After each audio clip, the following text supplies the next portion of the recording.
देवशयनी एकादशी से ही जो है चातुर्मास प्रारंभ हो गया है। चातुर्मास का पहला मास सावन मास जो है अब 30 तारीख से लगने वाला है। जैसे नवरात्र एक दिन पहले से ही माना जाने लगता है, वैसे ही सावन भी जो है एक दिन पहले पड़वा से ही माना जाने लगेगा। तो आज हम लोग आपसे जो है नक्त व्रत की बात करना चाहते हैं कि सावन में नक्त व्रत क्या होता है, इसका क्या महत्व है और ये कैसे रखा जाता है। तो जैसा कि आप सभी ने सुना होगा 16 सोमवार का व्रत लोग रखते हैं। सावन में 4 सोमवार का व्रत रखा जाता है। पूरे श्रावण को ही कितने लोग हैं रखते हैं व्रत। तो सावन में ये नक्त व्रत का भी बड़ा महत्व है। कुछ लोग निर्जला व्रत रखते हैं, सुबह से लेके शाम तक जो है निर्जल रहेंगे और उसके बाद जो है एक समय अन्न ग्रहण करने का इसमें विधान है। श्रावण में जितने भी व्रत रखे जाते हैं सभी में एक समय अन्न ग्रहण करने का विधान है। तो जो नक्त व्रत की बात कर रहे हैं तो उसका मतलब यही है कि सुबह से शाम तक निर्जला रहें।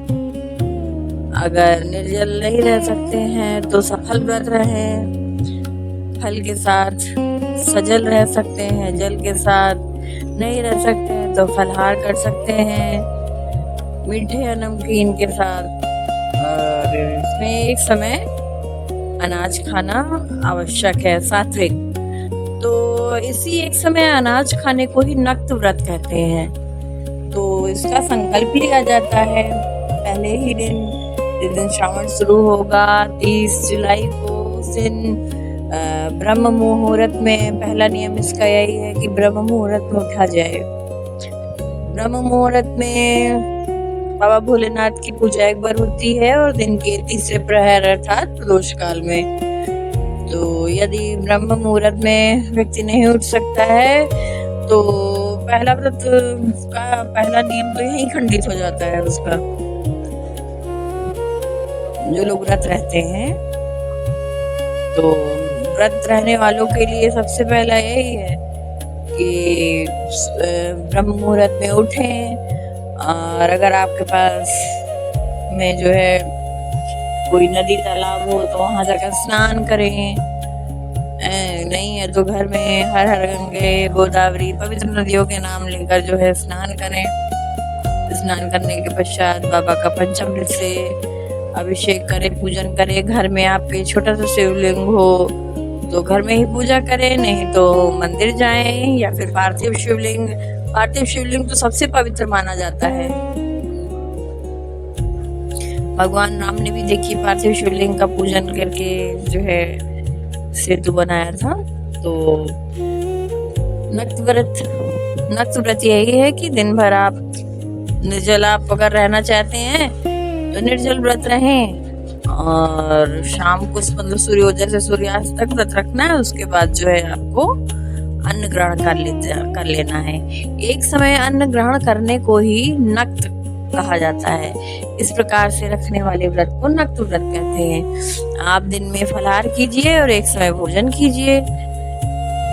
तो या आप केवल जल पी के रह सकते हैं तो जल पीकर दिन भर रहिए। शाम को सूर्यास्त के बाद भोजन कीजिए। तो एक समय भोजन करने को ही मतलब एक समय का भोजन त्यागना और को ही जो है मान लें या फिर एक समय भोजन करने को ही मान लें। तो एक समय का भोजन जो है वही नक्त व्रत कहलाता है। तो इस प्रकार से सावन में नक्त व्रत का संकल्प लिया जाता है बाबा भोलेनाथ के सम्मुख।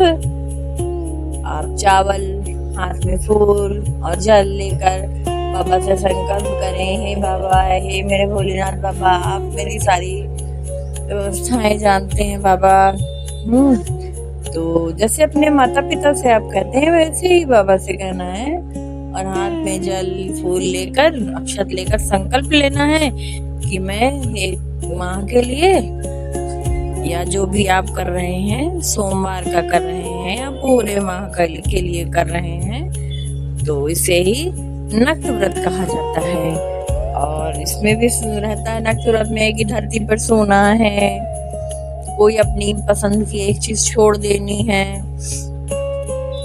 और सावन में जिस चीज को आप छोड़ते हैं, तो जब एकदम आखिरी जब आएगा 28 अगस्त को समापन है, तो 28 अगस्त के तक आप रहेंगे। 28 अगस्त को जो है आप उस वस्तु का दान कर देंगे और फिर उसके बाद उसका प्रयोग करने लगेंगे। अपना जो है सबसे जो आपको सबसे पसंदीदा आपकी चीज है उसका त्याग कर देते हैं।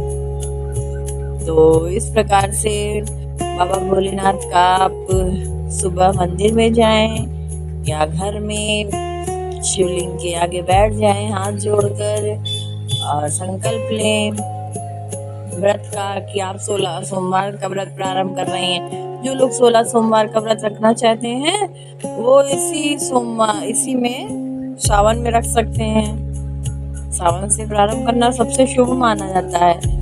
ये भोलेनाथ का सबसे प्रिय माह है और सोमवार तो भोले बाबा को सबसे प्रिय है। सोमवार का दिन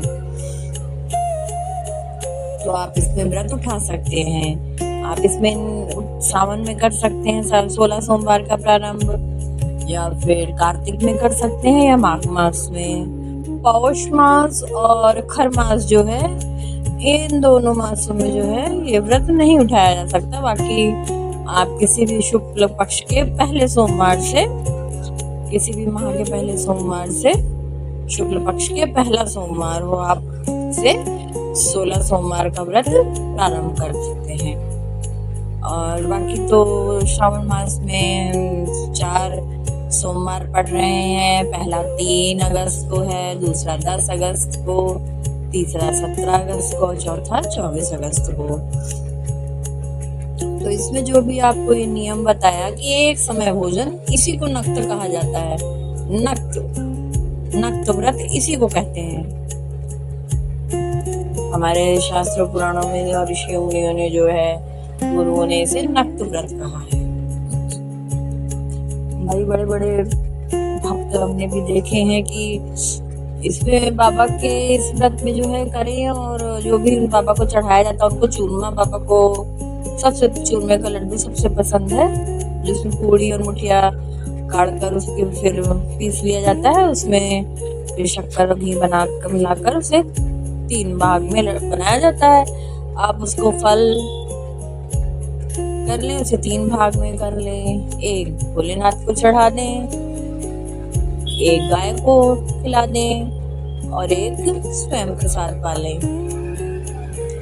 तो इस प्रकार से ये व्रत रहा जाता है। इसमें 3 भाग करने की का विधान है।